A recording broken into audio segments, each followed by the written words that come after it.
Assalamualaikum warahmatullahi wabarakatuh. Perkenalkan, nama saya Fitria Lailatul Salma. Saya mahasiswa dari Universitas Ibnu Khaldun Bogor, Fakultas Ilmu Kesehatan, Prodi Kesehatan Masyarakat. Pada kesempatan kali ini, saya akan mempresentasikan materi Islamisasi Disiplin Ilmu Kesehatan dengan dosen pengampu Dr. Haji Ahmad Alim, LC, MA. Materi yang akan saya jelaskan yaitu materi 1 sampai dengan 8. Yang pertama, pengantar ide kesehatan. Yang kedua, model islamisasi ilmu kesehatan. Yang ketiga, manusia sehat, perspektif Islam. Yang keempat, konsep manusia sehat holistik, perspektif Islam. Yang kelima, ketiga, perspektif Islam. Yang keenam, promotif, preventif, kuratif, dan rehabilitasi, perspektif Islam. Yang ketujuh, kesehatan nutrisi dalam Islam. Dan yang ke-8, kesehatan individu. Pertama-tama, pengantar ide kesehatan atau Islam disiplin ilmu kesehatan. Terdapat dua prinsip ilmu. Yang pertama, ilmu al-bahsu al-muhaqqaq. Ilmu berdasarkan penelitian yang akurat atau empiris. Yang kedua, ilmu khobar sodik atau berpikir berdasarkan ilmiah. Berpikir berdasarkan wahyu supaya tidak terjebak dengan hal-hal yang berkaitan dengan alam gaib. Nabi bersabda, "Thalabul ilmi faridatun ala kulli muslim."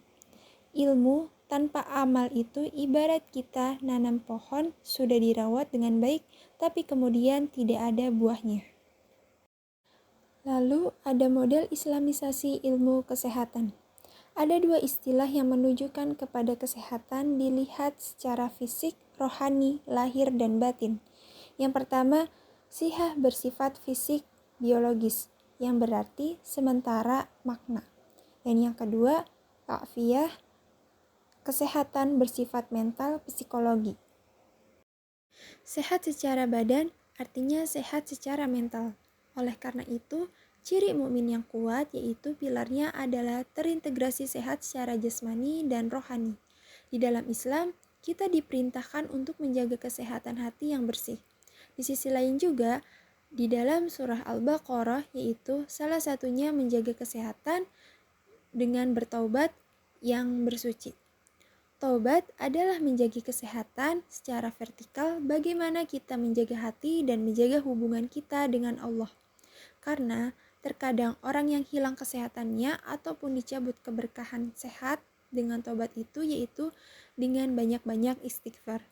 Maka karunia itu akan terambil kembali. Lalu materi selanjutnya, manusia sehat perspektif Islam. Manusia sehat menurut Islam yaitu sehat secara fisik dan sehat ruh. Sedangkan gangguan menurut Islam yaitu penyakit badan dan penyakit hati. Di dalam Al-Quran, surah Al-Baqarah ayat 10 menunjukkan adanya penyakit gangguan di dalam jiwa manusia yang dikenal dengan penyakit hati. Jiwa yang sehat itu adalah jiwa yang mengikuti arahan syariat Islam, menjauhi hal-hal yang diharamkan. Selanjutnya, konsep manusia sehat holistik perspektif Islam. Bentuk manusia yang beriman itu sehat secara fisik dan sehat rohani. Jiwa yang sehat senantiasa mengikuti arahan atau bimbingan dari syariat dengan mengikuti yang halal dan menjauhkan dari yang diharamkan. Jika yang sakit atau hati yang sakit itu disebabkan oleh perspektif jiwanya yang bermasalah, ada kala terkena subhat yang memisahkan kepentingan duniawi dan akhirat, yang bisa merusak jiwa yang hanya mengejar sifat-sifat duniawi dan yang bersifat akhirat tidak masuk ke dalam dirinya yang membuat berbahaya. Pada materi kelima terdapat ketiga perspektif Islam. Dalam konsep makosid syariah itu yang harus dilindungi ada 5 hal yang mencakup esensi yang didororit dan juga merupakan hal utama dalam keselamatan dan kesejahteraan diantaranya.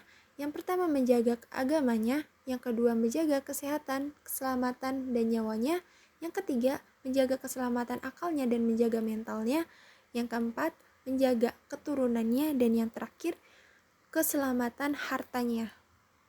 Lalu ada promotif, preventif, kuratif, dan rehabilitasi perspektif Islam.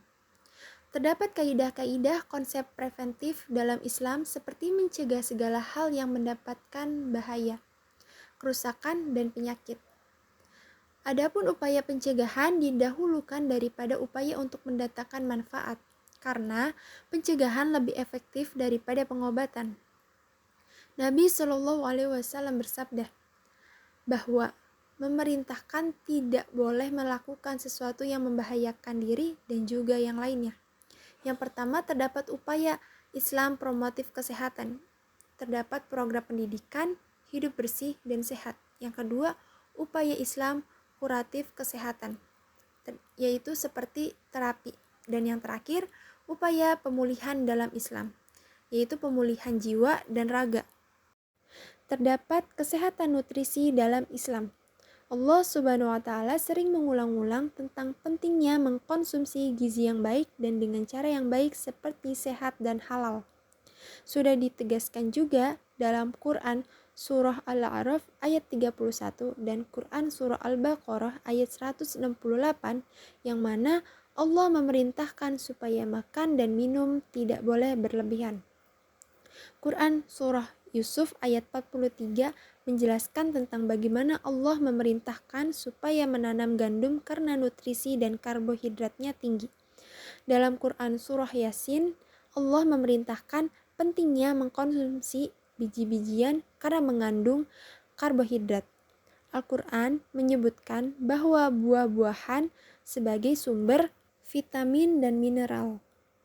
Pada materi ke-8 atau materi terakhir ini, terdapat kesehatan individu. Islam merupakan agama yang sangat perhatian terhadap kesehatan individu, baik dari sisi kebersihan dan bahkan dari sisi kesucian. Kesehatan individu dalam Islam tidak hanya mencakup kebersihan jasmani, tetapi juga kesucian rohani. Kebersihan jasmani ditunjukkan dengan mensucikan diri dari hadas dan najis, sedangkan kesucian rohani ditunjukkan dengan kebersihan hatinya dan pikiran. Sekian materi yang telah saya paparkan dari pertama hingga ke-8 tentang Islam disiplin ilmu kesehatan. Kurang lebihnya mohon maaf. Wassalamualaikum warahmatullahi wabarakatuh.